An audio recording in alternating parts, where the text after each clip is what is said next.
प्यारे बच्चों, कोरोना संक्रमण की वैश्विक महामारी से निपटने हेतु सुरक्षा के जो कदम भारत सरकार द्वारा उठाए गए, उसमें सबसे महत्वपूर्ण लॉकडाउन है।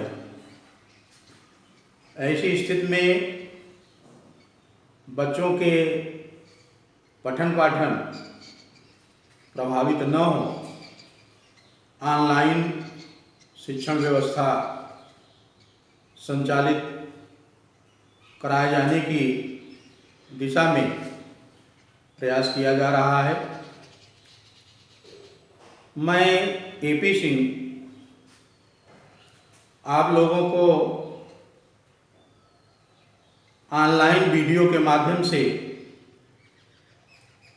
रसायन पढ़ाने का कार्य करूंगा। रसायन एक विषय के रूप में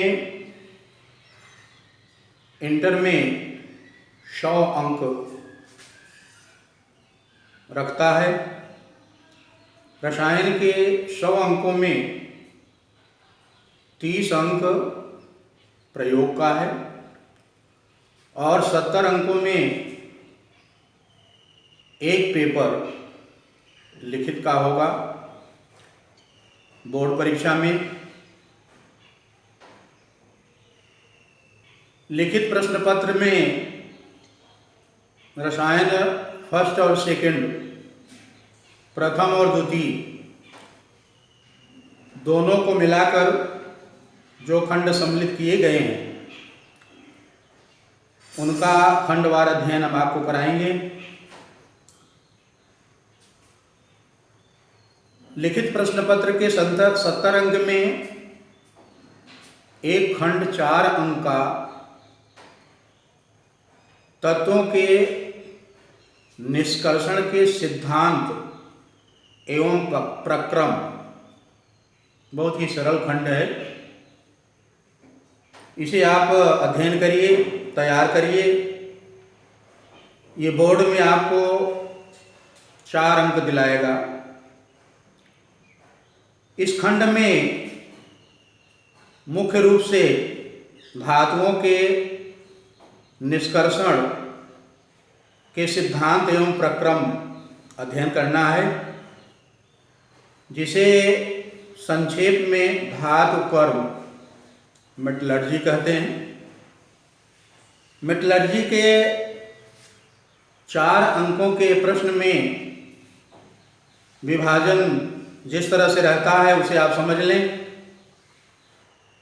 धातु कर्म के सामान्य पदों का अध्ययन, 1 अंक का प्रश्न। धातु कर्म में प्रयुक्त होने वाली भट्ठियों में से किसी एक का नामांकित चित्र बनाना, 1 अंक। और शेष बचे 2 अंकों में किसी धातु के निष्कर्षण के पद में से कोई एक और उस धातु के किन्हीं 2 मुख्य अयस्कों के नाम तथा सूत्र लिखने के लिए आएगा। इस तरह से अगर आप सामान्य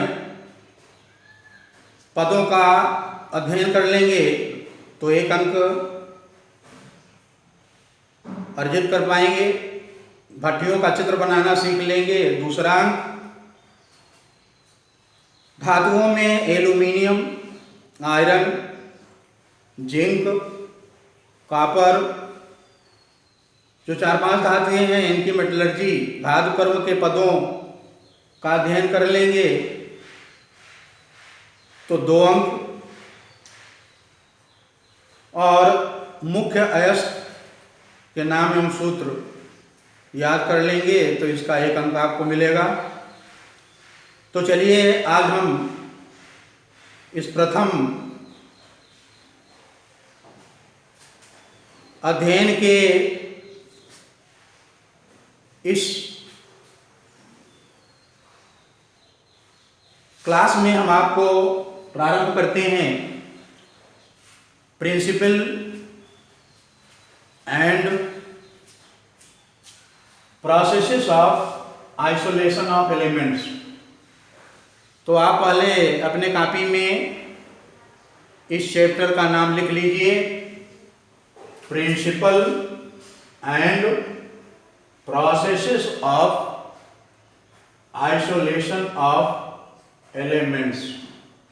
हिंदी में तत्वों के निष्कर्षण के सिद्धांत एवं प्रक्रम। फिर से सुन लें, इस खंड का नाम है, जो आपको 4 अंक दिलाएगा, तत्वों के निष्कर्षण के सिद्धांत एवं प्रक्रम। पहले आप अपनी नोट्स में इंट्रोडक्शन हेडिंग डालें और सुने। परिचय, इंट्रोडक्शन।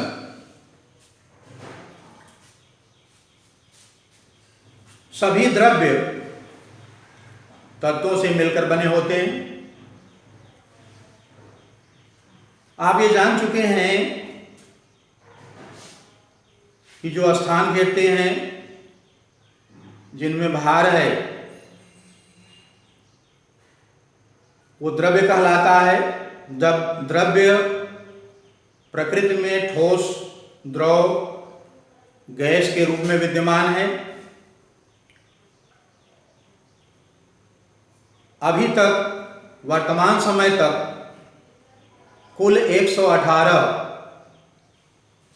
तत्वों की खोज हो चुकी है। गुणों के आधार पर तत्वों को मुख्यतः 2 वर्गों में बांटा गया है, मेटल्स धातु, नॉन मेटल्स अधातु। धातु उन तत्वों को कहते हैं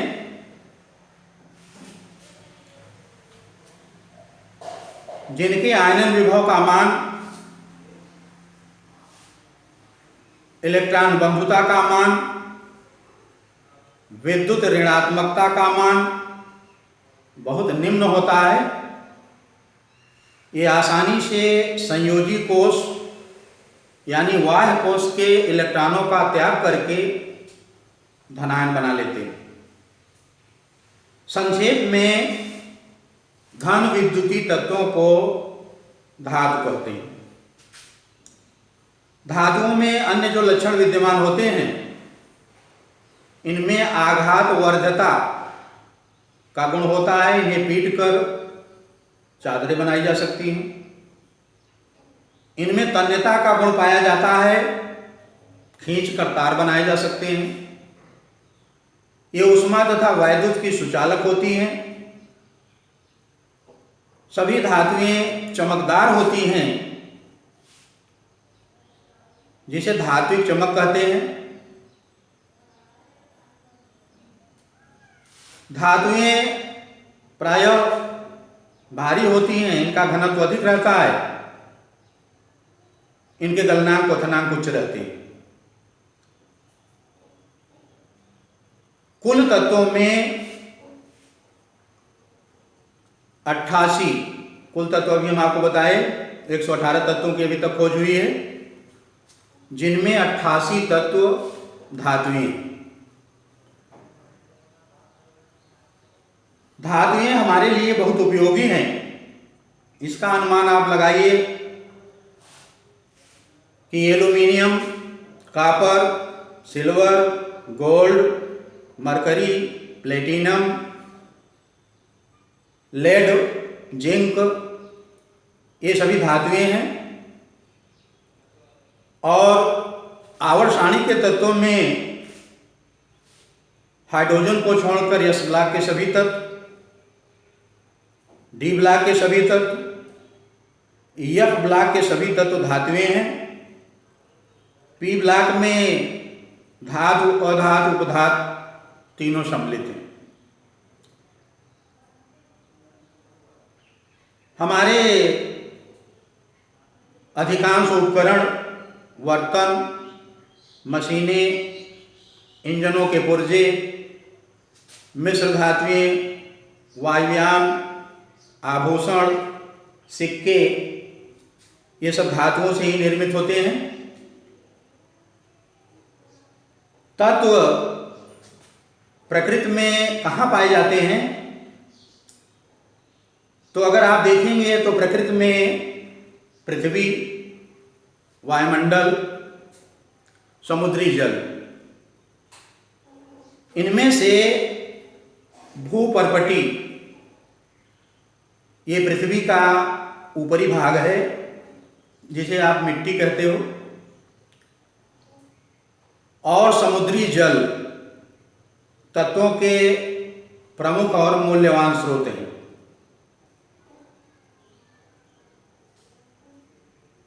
प्रकृति में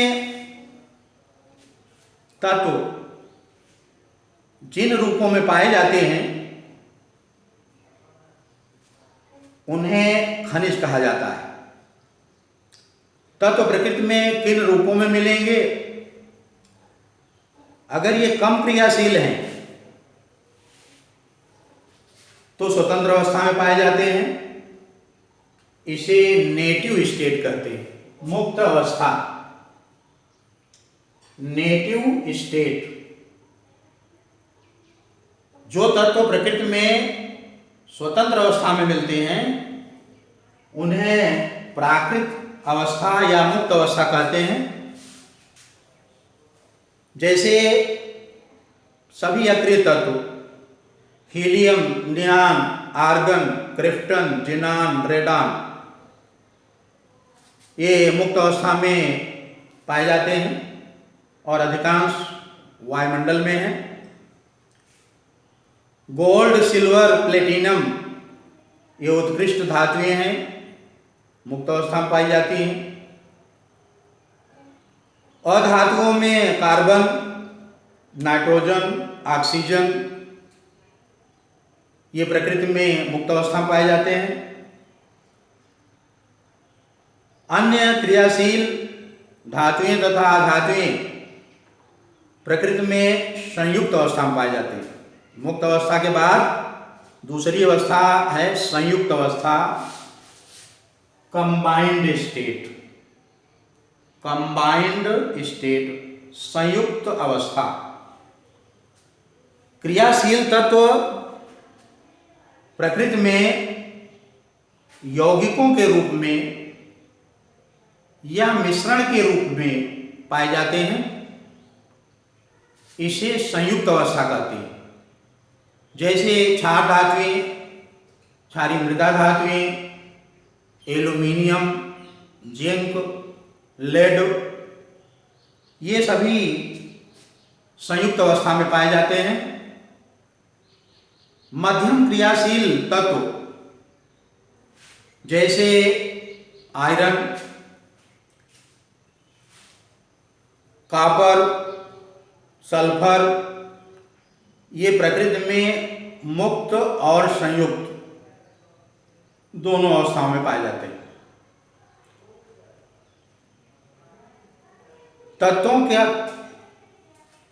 तत्वों के मुख्य स्रोत अभी आपको बताए, भूपर्पटी और समुद्री जल। भूपर्पटी हेडिंग आप डाल लें, composition of earth crust. Composition of earth crust, भूपर्पटी का संगठन। भूपर्पटी का संगठन, कंपोजिशन ऑफ अर्थ क्रस्ट, इसे में नोट करें। पृथ्वी की ऊपरी सतह को भूपर्पटी कहते हैं। इसका 98% भाग 9 तत्वों से मिलकर बना है। शेष 2% में अन्य तत्व पाए जाते हैं। 9 तत्वों में धातुएं और अधातुएं दोनों हैं। इनमें से आपको प्रथम और द्वितीय स्थान रखने वाले सर्वाधिक मात्रा में धातु और अधातु को याद रखना है, तो इसे नोट कर लें। भूपर्वती में अधातुओं में सर्वाधिक ऑक्सीजन, भूपर्वती में सर्वाधिक मात्रा में ऑक्सीजन, और ये कितना है 49.5%। ये पहले नंबर पर सबसे अधिक मात्रा में पाया जाता है। अधातुओं में सिलिकॉन SI, ये दूसरे नंबर पर 25.7% पाया जाता है।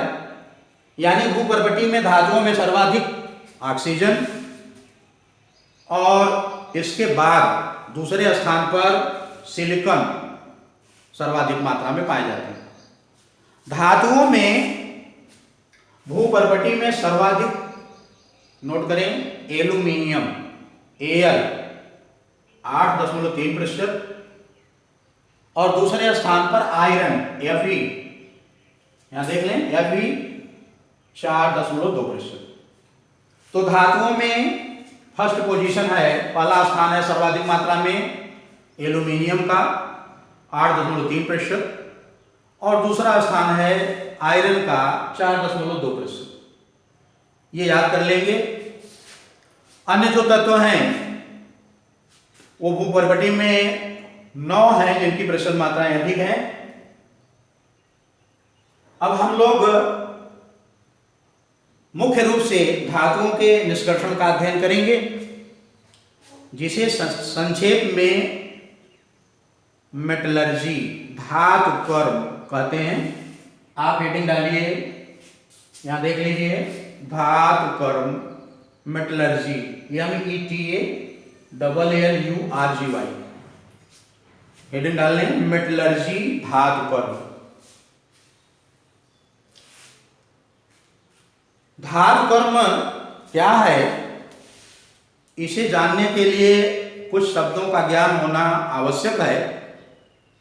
पहले उनका ज्ञान प्राप्त कर लें, उसके बाद सामान्य पद और इंटर के पाठ्यक्रम में सम्मिलित धातुओं के धातु कर्म का अध्ययन क्रमशः करते रहेंगे। पहले आप हेडिंग डालिए, मिनरल, खनिज, मिनरल MINERAL, और हिंदी में खनिज, मिनरल, हेडिंग डालिए, खनिज हिंदी में, और लिखिए धातुएं